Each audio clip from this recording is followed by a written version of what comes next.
Hello' guys welcome back to নতুন ব্লগলৈ। তো আজিৰ ব্লগটো কি হ'বলৈ গৈছে মই গম নাপাওঁ, কিন্তু ভাল লাগিব আপোনালোকে ভিডিঅ'টো পুৰা কণ্টিনিউ কৰি দিয়ক। বাকী ইফালে চাওক আমাৰ আম, তো এতিয়াও লাগি আছে এইবিলাক দেখিছে আপোনালোকে, এই ওপৰত এইবিলাক এই চাইডত দেখিছে আপোনালোকে, আৰু ইডল গছতো আছে এইবিলাক চাওক গোটাই লাগি আছে। ৱাও, এতিয়া বজাৰৰ পৰা এইবিলাক লিচু লৈ আহিলোঁ দেখিছে আপোনালোকে, একদম বেছি ডাঙৰ নাই, ডাঙৰবিলাক এটা খালোঁ দেখিছে আপোনালোকে, পেকেট আছে তো বাকালবিলাক আছে একচুৱেলি, বাকী এইবিলাক আছে আৰু এইবিলাক খাব লাগিব।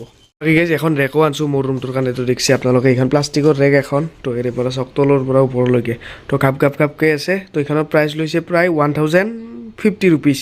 চ' দেখিছে আপোনালোকে, সেইটো কেনেকুৱা লাগছে আপোনালোকে কমেণ্ট বক্সত কমেণ্ট কৰি জনাব। তো এইখনেই চ' মজা। আৰু বাকী গাইজ যেতিয়া আমি ক্ৰিকেট খেলাওঁ, তো আজি মেটচ আছে RCB ভাৰ্চেছ GT, তো সেইকাৰণে RCB জাৰ্চি পুৰা মাৰি লৈছোঁ। তো আজি কাই জিতে চাওঁ, যাই জিতব সি ডাইৰেক্টলি ছেমি ফাইনেলত গুচি যাব। তো কোন জিতিব বাৰু আপোনালোকৰ মতে, কোন জিতিব? ইমান টাইম গমে পাইছে বাৰু কোন জিতিছে।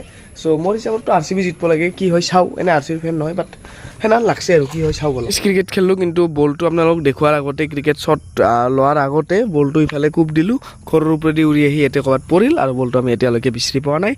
অনুসন্ধান চলি আছে, কিন্তু আমি পোৱা নাই এতিয়াও। তো বলটো গেল, চ' উপায় নাই আৰু চিন্তা থাকি আবাৰ বলটো এইটো ক'ৰবাত পৰিছে, কিন্তু আমি পোৱা নাই একচুৱেলি। এইফালে যাব পাৰে, মানে বহুত আপে দি আহিছে গাইছ, মিছা নকওঁ, বহুত ওপৰেদি আহিছে। চ' সেইবিলাকতো পৰিব পাৰে, ক'ব নোৱাৰি সেইখিনি জেগাটো। চ' পাম আৰু পিছত পাম বাৰু। তো ঠিকেই আছে আৰু এতিয়া উপায় নাই, ৰাতি মেটচ চাব লাগে আৰু 6টা বাজিল, 7:30 পৰা আৰম্ভ হ'ব। আৰু বাকী গাইজ এইকেইদিন পূৰা ৰেগুলাৰ ব্লগ দি আছোঁ, আপোনালোকে গমে পায়। হায়দৰাবাদৰ পৰা অহাৰ পৰা বা তাতে থকাৰ পৰা ৰেগুলাৰ মই দি আছোঁ।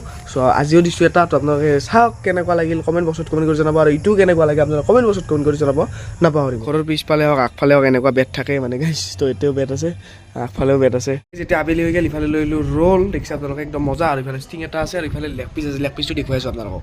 বাকী গাইজ ইফালে এইটো হৈছে লেগ পিচটো, বঢ়িয়াকৈ এতিয়া খাই দিওঁ, তাৰপিছত আমি চাব লাগে খেলা। জাষ্ট নাও টছ হ'ল, আৰু টছত জিতিল গুজৰাট। RCB এতিয়া বেটিং কৰিব, গুজৰাট বলিং। তো অলপ বেয়া লাগিল বাৰু, যি নহওক খেলা চলিল, আৰু টাৰ্গেট দিল 255, 5টা উইকেট খেলাল বাৰু। তো এতিয়া গুজৰাটে কি কৰে চাং। তো RCB জিতব লাগে, আৰু এতিয়া কি ক'ব নোৱাৰি কি হয়। পাটিদাৰে ফালি দিছে আজি দেখিছে আপোনালোকে। তো বিৰাট কোহলিও ঠিকেই আছে, কিন্তু আউট গৈছে। তো যি নহওক 93 গৈছে পাটিদাৰে। তো এতিয়া কি হয় চাওঁ খেলাখন। কি গাইজ ফাইনেলি অল আউট কৰি দিল গুজৰাটৰ টিমটো, আৰু RCB গ'ল ফাইনেলত। তো দেখিছে আপোনালোকে পুৰা RCB ফাইনেলত গুচি গ'ল। তো এতিয়া নৰেন্দ্ৰ মোদী ষ্টেডিয়ামত ফাইনেল হ'ব 3 দিনমান পিছত চাগে, 31 তাৰিখে আছে চাগে। চ' আৰু কোন হয়, ৰাজস্থান যায় নে হায়দৰাবাদ যায়, আপোনালোকে কমেণ্ট বক্সত কমেণ্ট কৰি জনাবচোন। মোৰ হিচাপততো ৰাজস্থান যাব যেন লাগি আছে। তো বঢ়িয়া, আৰু তো ফাইনেলি RCB অন ফাইনেল। আৰু এই টাৰ্গেটটোতে গম পাইছিলোঁ মই একচুৱেলি 255টো ইমান গুজৰাটে নৰে, যিহেতু তাহাঁতৰ টপ অৰ্ডাৰেহে জাষ্ট ৰান কৰে। বাট বহুত বেছি ভাল টাৰ্গেট এটা দিছে, তাৰে লগতে একদম 6 অভাৰৰ ভিতৰতে কিমান উইকেট লৈ লৈছে, প্ৰায় 5টাৰ বেছি লৈ লৈছে উইকেট।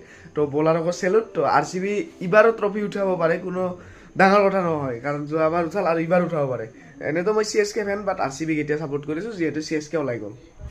তো বাকী গাইজ সদায় মই এনেকুৱা এটা আবেলি শ্বৰ্টছ দিওঁ, তো আপোনালোকে শ্বৰ্টছবিলাক চাব। এইটো দিছোঁ শ্বৰ্টছ অলৰেডি। তো ভিডিঅ'টো কেনে লাগিল আপোনালোকে কমেণ্ট বক্সত কমেণ্ট কৰি জনাব। বাকী ডেইলি ভিডিঅ' দিবলৈ চেষ্টা কৰিছোঁ। আজিলৈ বাবে আপোনাৰ চেনেলটো ছাবস্ক্ৰাইব কৰি দিব। Thank U.